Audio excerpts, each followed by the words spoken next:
How's everybody today? Good. Well, it's certainly great to see everybody here again. I missed you all since January 1st. I think you know how much. But it's also great to have signed 18 players to join the Crimson Tide with their letters of intent today. And we have 8 players that are here, and I don't want to in any way not acknowledge the fact that we're happy that they're here, and we're also happy that Jacob Coker will join us, in May when he graduates and has an opportunity to come in and compete for the quarterback job. But I think the biggest thing is this day is really an accumulation of a lot of hard work and a lot of time spent by a whole bunch of people. We recruit as a team here. A lot of people make a great contribution to that team. And we're very pleased and happy with the character and quality of the people that we're able to attract here, as well as the ability that they have academically and athletically. But it starts out with the assistant coaches, the good job that they do of identifying talent that we have identify, and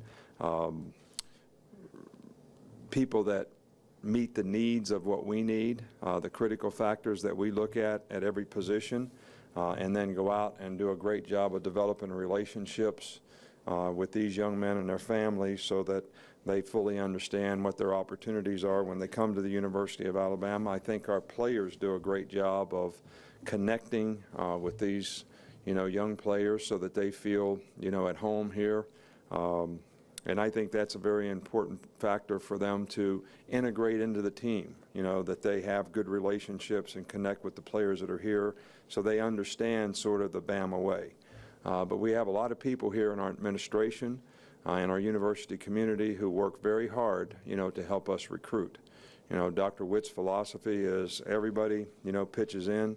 Dr. Bonner was there every weekend when we had recruits in and spoke to those young men and their families, and Bill Battle did a fantastic job of being there every week to speak to all these prospects and their families.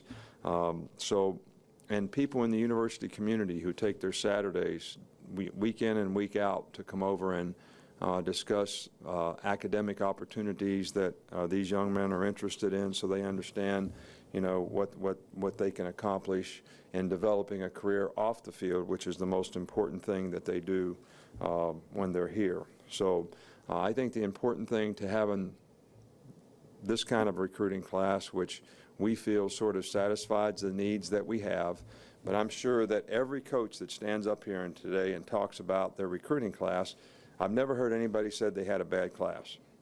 I've never heard anybody not say they didn't identify their needs. So I'm going to say the same thing. We had a good class and we sort of identified our needs. But I think the key to that is that we satisfied our needs because we identified those needs early on in the recruiting process and evaluated the players that we thought fit in best for what we want to do. And I think that we did a good job of going out and getting a lot of those players. But we thought we needed linemen on both sides of the ball. We felt we were a little thin last year in both of those areas. Quarterback obviously is a critical position in any program, and we're very excited about the 2 young men that we have coming in at those positions. We're thin in the secondary last year. We felt like we got some really good players at that position, and one of the goals that we have was to get a little more fast twitch, quicker body type guys to play on the edges for us. We're playing against a lot more spread. And I felt between the outside backer types that we got, as well as some of the more athletic kind of defensive ends that we got, that maybe we satisfied that need as well. We also needed a punter, and we feel good about the punter that we were able to attract, in this class. I think that I would be remiss not to acknowledge, the role that our fans have as being a part of the team. I think the great atmosphere that they create in Bryant-Denny Stadium when we play games, when we have a lot of recruits there, the atmosphere in the A-Day game when we set attendance records shows the kind of passion and interest that people have for Alabama football, and how exciting that makes it for young people to want to be a part of, the football program here at the University of Alabama. So I can't really comment much about the rankings, guys, because I really do think that the most accurate way to be able to rank any recruiting class would be 3 years down the road. Because I think the challenge for all these young men that got recruited today, wherever they're going, is to be able to stay focused on what they need to do to improve as players and do the things that they need to do to become very effective college football players. And it is a challenge to go from high school to college, maybe the biggest challenge of all, maybe even more so than going from college to the NFL. And I think having the maturity to be able to stay focused on the things that they need to do to develop as players and keep a positive attitude toward the goal that they have. Understand what it takes to accomplish the goal that they have, and then have the discipline to execute it every day probably is going to be one of the most challenging things that we need to help each and every one of these young men do. So, and the same thing goes for developing a career off the field in academics.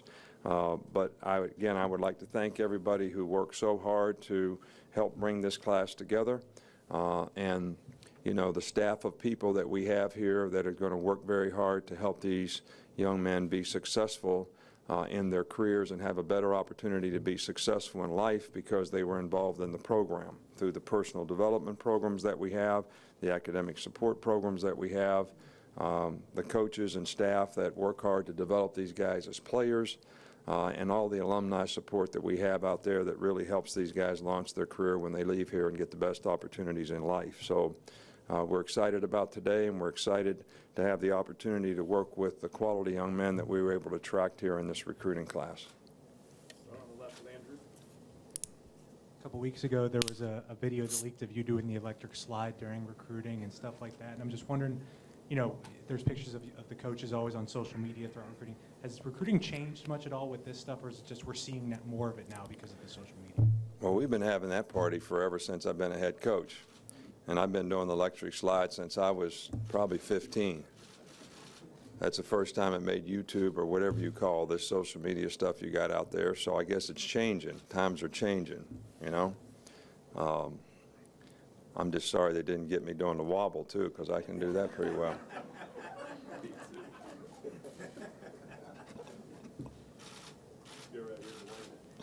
don't even know how to follow. I'll give it an attempt. Coach Sean Hamilton, just what does he bring coming here? Well, you know, we really need to have guys like Sean Dion. I mean, he's a really good physical, balanced body control, athletic guy who can take on blockers and has range as a player. And inside linebackers are an area that, you know, we felt we didn't have a lot of depth at. He's a very bright guy, which I think that's a position where calls are made and responsibility for leadership are necessary, and he's very strong in those two areas as well.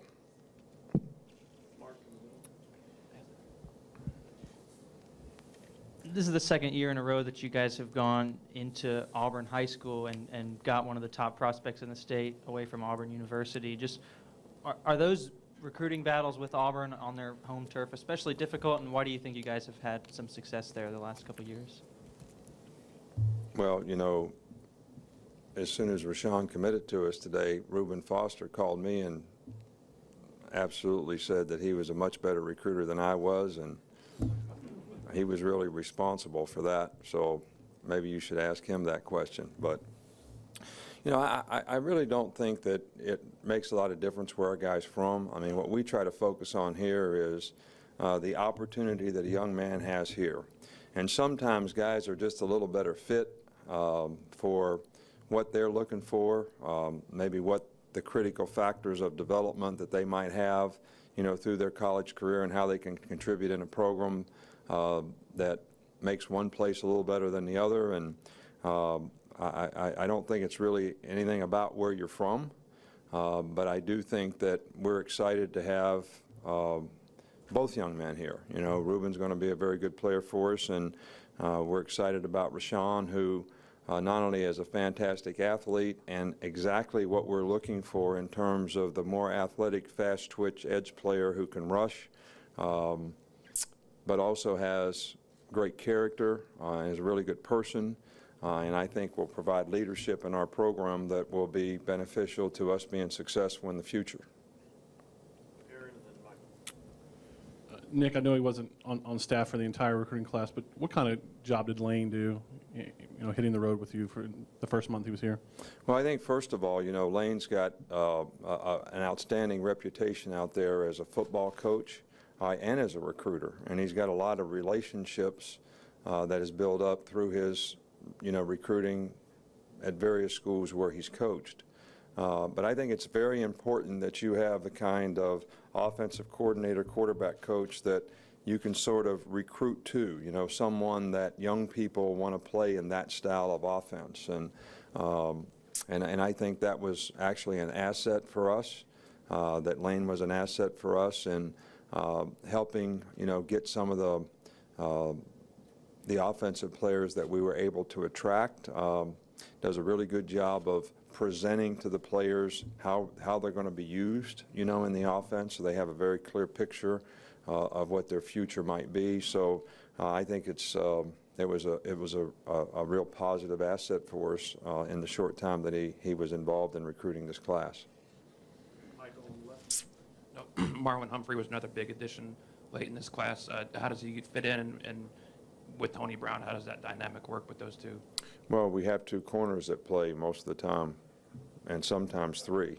So then it's not like they're playing the same position. But and I like both guys because they're big, they're long, and they've got great long speed. And the way we play here, the guys that you've seen that were first-round draft picks, we had 3 years in a row where we had them, they all sort of fit that criteria of guy. And that's the type of guys that we really like. Because when you play up on people, I think it's important to have those characteristics. You got to have ball skills, you got to be able to tackle, but I'm saying to play like we play and to play man-to-man, I think both those guys fit very well. Now I'm sure that we're anxious to help them develop and improve so that they make the transition to college and they're comfortable and confident when they go out there and play, that they understand what their job is, and we're just looking forward to working with them, and I think both those guys are going to be real assets to the program here. Jeff in the back. Right. Coach, last week, A.J. McCarron in an interview said that, quote, in the end, success was our killer. He mentioned some of the young guys didn't buy in. He mentioned some five-star guys came in expecting to play right off the bat, felt entitled, and when they didn't get to play right off the bat, they got a little ticked off and they didn't want to work. Do you agree with that assessment? Was that an issue last year? Well, no, I don't think it was an issue on the field because none of those guys were out there playing. They weren't out there playing. And I think if it was an issue for any of our players that were playing, then they need to check their sort of maturity level, because the guys that they were out there playing with, did not have that issue. And I think this is the transition that every young man has to go through. You all in the media have started all this five-star, we rate him in the top 100, all these expectations get created for a guy when he's 17 or 18 years old.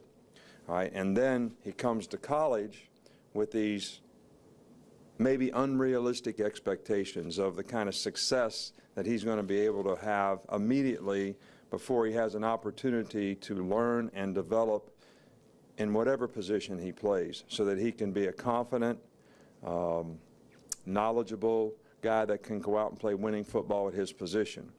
So it's natural for some of these guys to get a little bit frustrated, and we've had it every year since we've been here, all right, when they don't have the success that they hope to have. Now, we want everybody to have high goals and aspirations for what they want to accomplish here. We just want to be realistic about what they need to do to be able to accomplish those goals, and to understand that the competition here is actually going to help them be successful and help them going to be better. So I don't see that. I'm not saying that there weren't some young guys that were frustrated with how much they got to play relative to what their expectation was, but it was no different than it was every other year. But I am saying that if that bothered any of our older players who have leadership qualities, who should be setting an example for the young guys and actually helping to connect with them, because when they were freshmen, they had some of the same issues. You know, so I can remember when A.J. came up in my office all upset because he was a third-team quarterback in the first scrimmage. So, you know, but sometimes we forget, you know, what it was like to be a teenager. You know, do you have children? Teenagers? Not anymore. Well, when they were, we sometimes forget what it's like to be a teenager. So the emphasis around here has always been, with our players as well as our coaches, is to develop the kind of relationships to connect with the young people, to try to help them integrate into being a part of our team and understanding why we do the things that we do so that they have a chance to be successful. And if there's any failing there, it's a failing of all of ours that we didn't do a good enough job with a few of the players last year who were frustrated. Now, I think they're all going to learn from that experience, and we're going to look forward to them you know, contributing to our team in the future. Coach, is that one of the more challenging parts of your job? Does it get tougher every year to de-recruit these guys? Well, I don't know that de-recruit is the word that I would use, but I think it is a part of our job that we realize is really important to helping young people make the transition from high school to college relative to sort of the expectation that gets built up, you know, for them, which it makes it a little more difficult for them to focus on the process of things that they need to do just to improve as a player and not worry about the result as much as what do I have to do right now to improve as a player. I wonder what the biggest challenges were when you add new coaches late in the recruiting cycle when it comes to keeping guys or recruiting new guys. I think the biggest challenge is always about relationships. You know, I think relationships are really important in recruiting. And anytime that you have a change of staff, you know, that means that there are certain players that he had relationships with, whether it was guys at his position that we were recruiting or guys that he was actually recruiting in a certain area. So to make sure that the player feels comfortable with other people in the organization is very, very important to them feeling comfortable with other relationships, not just one relationship. And that's why, you know, we talk about team recruiting. You know, we want a lot of people involved, you know, in recruiting. And I think the players don't choose the University of Alabama because of one person, not one coach, not one assistant coach, not me. I think it's all about the team of things that we have here that help them be successful, and the team of people, I guess I should say, that helps them be successful. Coach, I know you're not in the business of ranking recruiting classes, but since you've been here at Alabama, is this the most satisfying class in terms of filling your needs? Well, you know, I don't really like to make comparisons from one class to the other. You know, I think we've had very good players in every recruiting class, you know, that we've had. Probably the class that I remember the most was, you know, the very first class that we had here when we had a full recruiting cycle after our first season, when Julio Jones and, you know, Mark Barron and a lot of those guys came. That was probably, because I can tell you now that if you just take that whole class and say how many guys got drafted in that class, how many guys had great careers, they actually all proved that they were a great recruiting class and that they had great team success, won a national championship, and all came here when this was not the sexy place to be. All right, we weren't when we were 7-6. All right, so I guess that class is the one that's closest to my heart. All right, because those guys bought in when they just believed that we were going to be able to be successful, and they can make a great contribution to helping us be successful. And, you know, that class really did. So, and I'm not making any comparisons in any classes, but I really do feel that the character of this class, as well as the ability of this class, I think I'm very pleased with. I will say that. Specifically the offensive and defensive line, coaches always say that's kind of where it starts on a team. success. Kind of how do you feel about the guys you got on just the big men you got? Well, and I think that was a point of emphasis early on, you know, when we started this today, is that we needed to get quality people up front on both sides of the ball. We got 6 offensive linemen, and I think 6 defensive linemen, even though 3 of those guys are junior college guys. We felt that it was important that we get some guys that had a little more maturity about them, a little more veteran experience, maybe you might call it. And I think it's an interesting dynamic that when you have twice as many guys going out for the draft as you'd had just 2 years ago. So, you know, 50 to 74 to 100, you know, that always makes your team a little bit younger. And it may force guys to play a little earlier, you know, in their career, which is fine with me as long as they're ready to do that. Well, maybe one of the ways to combat that a little bit is to add a few guys at positions of need that have a little bit more maturity about them, that have played a couple years of college football as junior college players. So that's the reason that we sort of added those guys, and we feel really good about the contribution that those guys can make. But we're pleased with the size and athleticism of the guys that we got on both sides of the ball in the line. And to follow up, could you kind of talk, you've got guys at key positions, left tackle, cornerback, quarterback, all here. What kind of benefit is it for them to go through spring at those positions?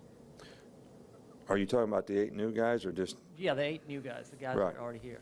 Well, you know, I don't think there's any question about the fact that when you're a mid-year guy, your transition to college is a little smoother transition because you have more time to make the transition.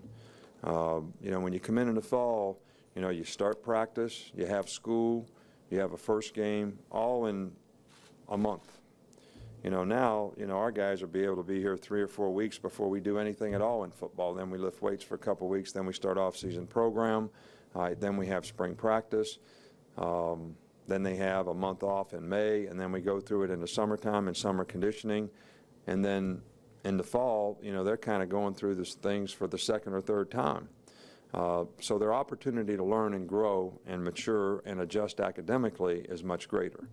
Now, I don't ever try to talk a guy into coming in as a mid-year guy. All right, I think you make a sacrifice to do that. You give up half your senior year. All right, so that player has to want to do that, to me. And if he wants to do it, we're fine with him doing it, but it's not something that we go out there and encourage guys to do. But it does have its benefits in terms of transition into college life, socially, academically, and athletically. 2 more, Ken and then Chris. Wanted to go back to Rashaan. Did he call you this morning, and you know, what was that conversation like, and you know, your reaction to the phone call, first of all? Well, you know, I talked to him yesterday, and I felt really good about where he was, you know, yesterday with him and his family. I also talked to him this morning, and I felt really good about, you know, where he was in his decision making, and that he would, you know, come to the University of Alabama. And I think we had lots of conversations with his family because they were concerned about their circumstance of being where they were and the decision that they were going to make and how people would react to it. And I said, however many people you think you're not going to make happy there, you're going to make a lot more people happy here. So, and that's exactly what happened. So we were just excited about getting a fine young man who has such talent, you know, in our program, who is a good fit from a position standpoint at outside linebacker. Last one, Chris. An athlete like Bo Scarbrough, just what kind of possibilities are there, and where do you see him starting this when he gets here? You mean starting at a position? Okay. Well, you know, we think Bo is a multi-talented guy, but we look at him as a running back first. All right, but a guy that, because he has really a diverse skill level for a big guy that's a physical guy, He has really good running ability, but he also has great receiving skills, and he's actually played as much wide receiver as he has running back. Now, he's going to be a running back for us, but I'm saying all that to say this, that as a running back, we could use him in those kind of roles, and if he can learn and be ready to help us, I think because of the kind of player he is, you know, maybe he will be able to contribute in other ways as a player besides just being a running back. And that's how we would use him as a running back, not play him at another position. Thanks, Coach. All right, thank you.